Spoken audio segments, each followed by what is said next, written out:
Hello there guys! For today's video, I'm going to show you how to make liquid melting acid text in perspective in Photoshop. And also, we will dive deeper into using type tool, tilt blur, Gaussian blur, liquify, gradient map, and adding noise. So let's get started. So here in our document, we have a plain white background. So the first step we're going to do here is we're going to turn the background to black. Alright, so to do that, going on to the foreground color, yes, click on this for the default. Yeah, this one. Then change the foreground color to black.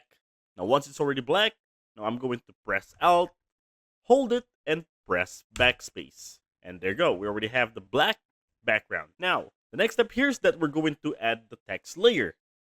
For that, we're going to make use of the type tool. Or you can just press T for the shortcut key, or you can just go to the toolbar and click on this icon. For the options on top, I'm going to set the font to Star Walker Classic Personal Regular. Then, I'm also going to set the color to white. And then let's apply it into our canvas. So just click on somewhere there. Now I'm going to write down our text here as doodle. Then after that, click on the text layer. Right click on it because we're going to convert this one to smart object. So go here, convert to smart object. There you are. After that, press Ctrl plus T for the transformation command, and we're going to rescale this text. Something like that. Alright, and then not yet done because we're going to do here the perspective. So it's still with this transformation command, I'm going to hold Control, and then I'll start moving these anchor points for us to create the perspective. Alright, so something like this. Let's bring it up here. Now this one is fine. Once you're good with it, don't forget to hit enter. And by the way, if you find this video helpful so far, please consider subscribing to help YouTube algorithm show my videos to other nerds like us. Well, moving on to the next step, we're going to add here a blur on the edges from this edge over here and also on this part. Alright, so to do that, going on to the layers panel, make sure that layer is selected. Then go to the menu bar, go to filter, then go to blur gallery, then find tilt shift. Click on this. Alright, so to use this tilt shift blur, I'm going to rotate this one first. Okay, so you can see this anchor point over here. So this will allow you to rotate it. Okay, something like that. Then click and drag it over here. Then you can see this trace line. Okay, so I'm going to click and drag it, moving on to the edges of this text. Okay, all right, let's rotate that once again. All right, like that. And there are. And then to add more blur, let's go to this wheel. Okay, so I'm going to just click and drag this one to add a blur to it. Okay, so I'm going to set the blur to amount of 20. Okay, rotate this once again until we're satisfied. 20. All right, this one is better. Okay, so this one on top, I'm going to remove this one, drag this one up, okay, to remove the blur on that area. Then hit enter. Okay, now next step here is that we're going to add another blur on this side. So we're going to do the same thing. So again, go to the menu bar, go to filter, go to blur gallery, then choose tilt shift. Okay, so let's rotate it. Just the same thing we did.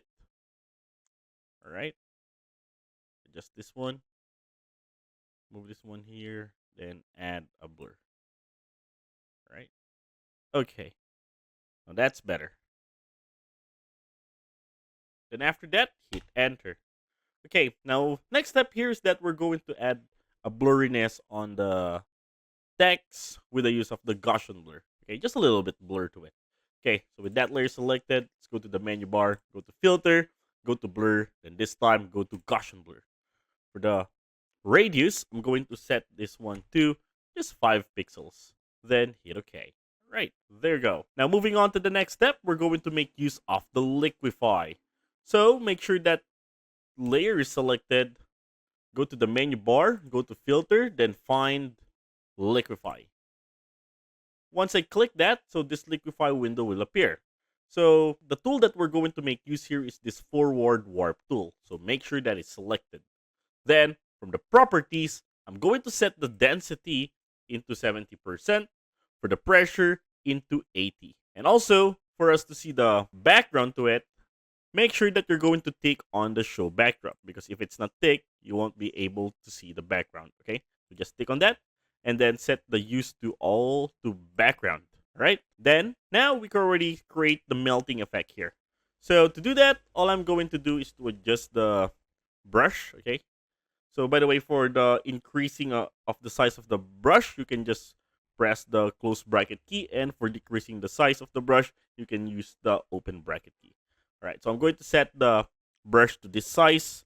Then I'll start dragging this corner. All right, I'll be starting from the corner to create this melting like effect. All right, so you just have to keep on warping this one to create this kind of effect. Yes, there are better. Okay, then after that, let's go to the other corner and let's start warping it.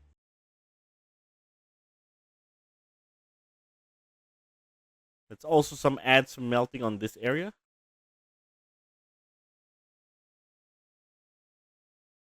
All right, then I'm also going to increase the size of it, and I'll just keep on creating this melting effect to enhance it. If you want to add some curves to it, well, that's just fine.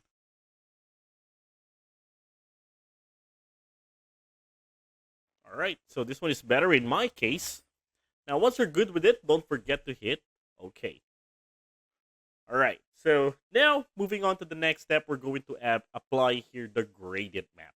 Okay, so to do that, all I have to do is go to the right bottom corner of the screen, click on the adjustment layer icon, then find gradient map. All right, so this one turns to white. So let's go to the properties panel and do some adjustments. All right, so once you're in the properties panel, click on this for us to edit the gradient.